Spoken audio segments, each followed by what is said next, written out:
Okay, on the board is the Cowboys. Now, if you don't know by now, this is Coach Dez. This is my team, and it's been my team for almost 60 years. I've been disappointed by them over the years, but I'm going to tell it like it is. My dad said to tell it like it is. My mom said not to yell at y'all. But I'm going to do my best. So, here's the offense. You're good at running the ball. You're averaging 5 yards per carry on the right and 5 yards on the left. You even got a good passing game. As you can see, down the middle, 14 yards per carry. Left side, 13 yards per carry. Even with the other wide receiver, he's averaging 11 yards per carry on the right. So, sacks, you kept that down. You're averaging 1.5 sacks per game. Interceptions, about 1 per game. Fumbles, almost 1, but it's not quite there per game. So when I say that down the middle, that's 70% passing complete. That's good. And I like that. You got all the components there. But let's talk about defense.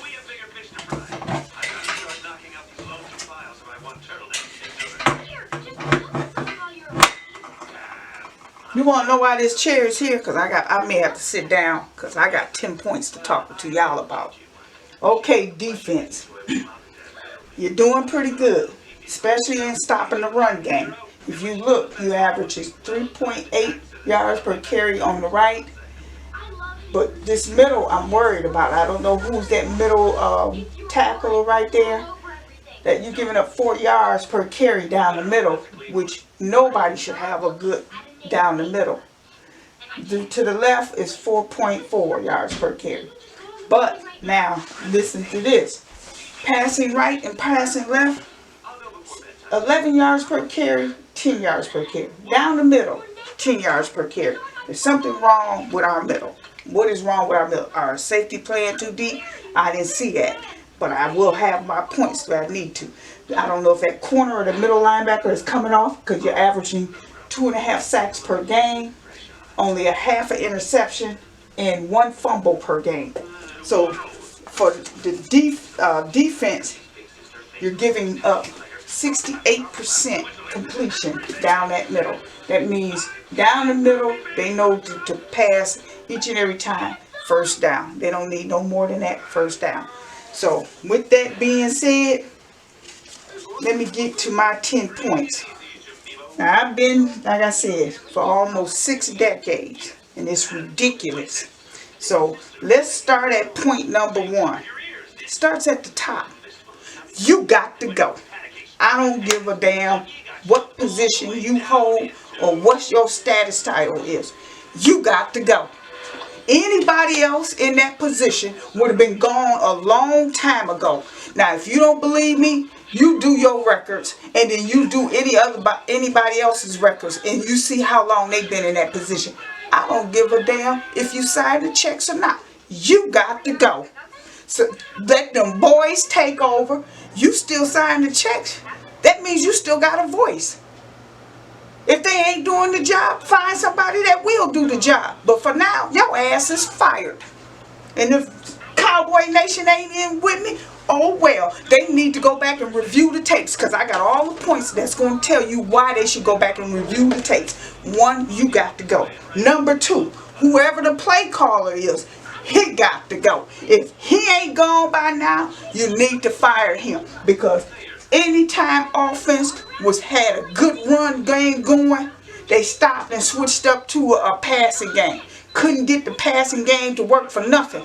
So if you don't believe me, go back and watch the tapes and see what I'm talking about. I don't know if there was some point shaving or a yard shaving in there or not, or maybe he owed the bookies. I don't know. All I know is that when the run game was going good and he was running all day long on the teams, they stopped the run and started back passing, and couldn't get nobody to catch the ball because the defense was there to stop it. When there was a good passing game going, I mean, we were passing all day long, running on them, just blowing them out. You go back to running, and we couldn't get past the line of scrimmage. Something was not being called right. The play caller got to go. You don't like it, go back and look at the games. And you see what I'm talking about. Number 3, run the ball when the ball's supposed to be running. Until they can stop running the ball, you keep going at it. Keep running them yards down their throats. You see the 49ers did to the Packers. 255 yards in the first half. Stop trying to change up. If it ain't broke, don't try to fix it. Number 4, passing game. If the ball is not being intercepted and you passing and you connecting all day long, let the pass game stay. Who cares about the run game? I'm tired of you trying to look. Let me get to number 5. 5, QB. Stop trying to be a fourth quarter comeback. That's what I was about to say in the last statement. Stop trying to be a fourth quarter comeback. You start too slow. The whole team starts too slow. I don't know why. 3 points ain't gonna get a W.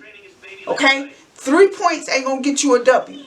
You need to learn how to get it in the end zone. Know your opponents. Know where their weakness and strengths are, so that you can get out there and dominate from the first quarter all the way to the clock reads 0-0 in the fourth quarter.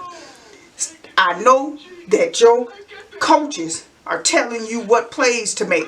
I'm going to tell you what I tell my quarterbacks. If you see that first down marker and you see it and you got to go for it. Tuck the ball in and go for it.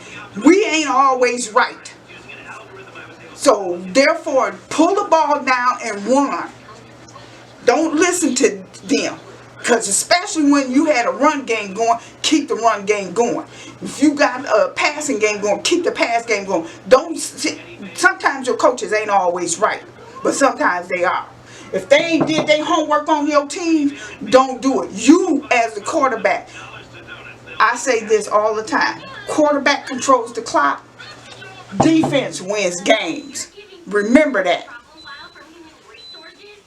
6. The new coach. The decision is still out. So the jury ain't in on that yet. We'll let you know either halfway through the season or the end of the season what the verdict is. 7. The running back. Oh, hell, I need to sit down on this one. Well, maybe wait. Let me tell you something. It's always something with you, ain't it? Every year it's something. So you didn't have a great season last year. You had a shitty season last year. You're going to have a shitty season this year because it already came out. You know, yeah, I understand y'all want to get back out to the normal life. So you want to get back out. You want to party. You want to do this. You want to do that. You want to see friends. You want to see family and all this and that. But let me tell you something. You know, not everybody got 20% to pay a hospital bill if they're in the hospital for 3 months. Now, I'm going to use that as an example because the one person had a 178-page hospital bill.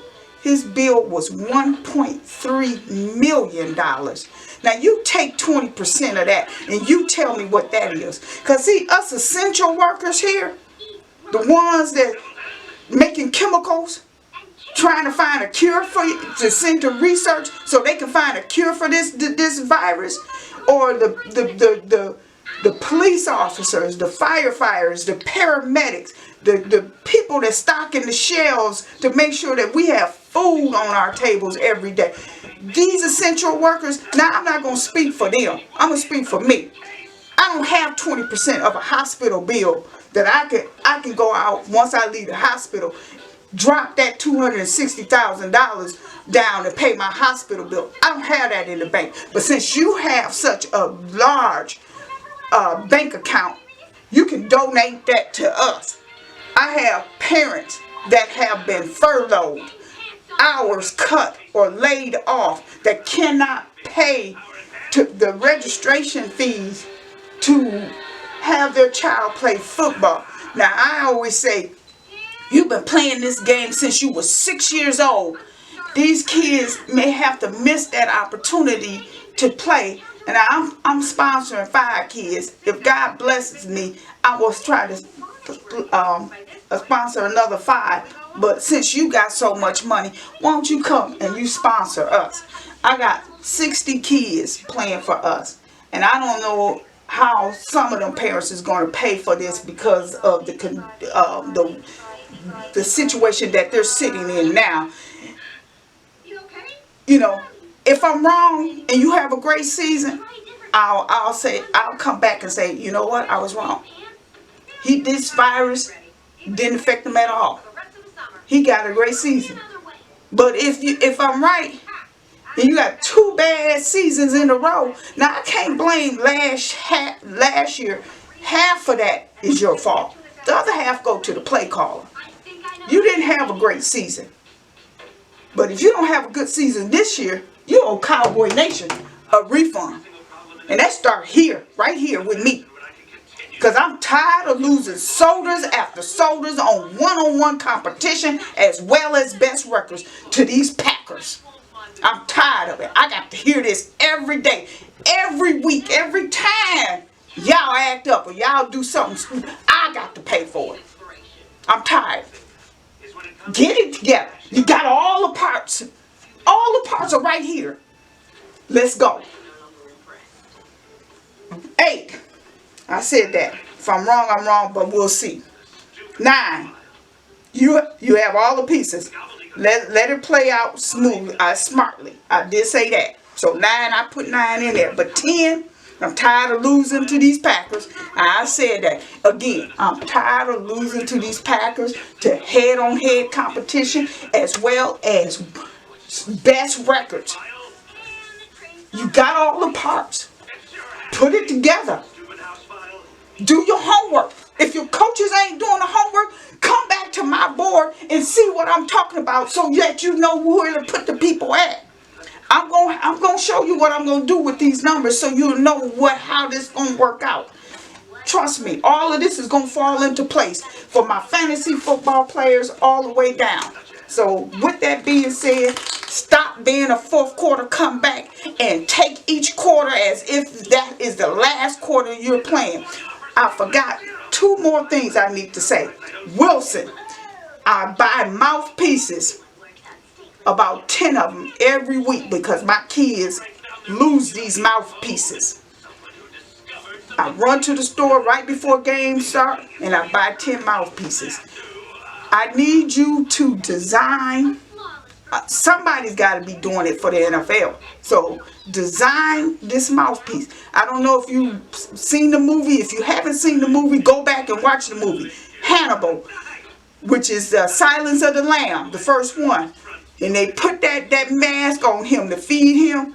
I need that type of mask with that insert so I can put a mouthpiece through that insert so that they don't get penalized for not having a mouthpiece. They'll be able to see it through that mask. It's a breathable mask with in that insert. I can put the mouthpiece through to stick through there, and they can wear that. The kids want to get back to playing football and have a safe place to play.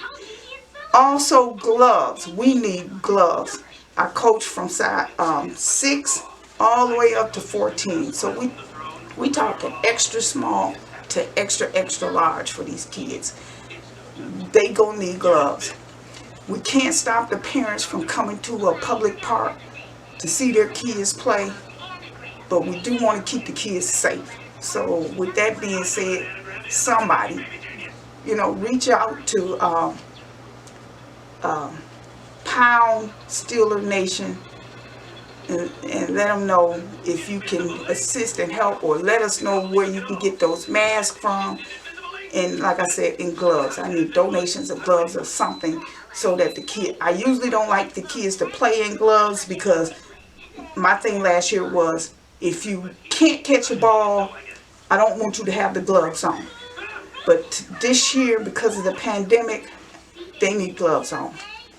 And now, like I said, a lot of parents are in a bad situation, and we need to try to help them out as much as possible just to get back to a new normal and have the kids feel like they're able to play again and be with their friends and all of that. So you got to be working on something. So with that being said, peace out.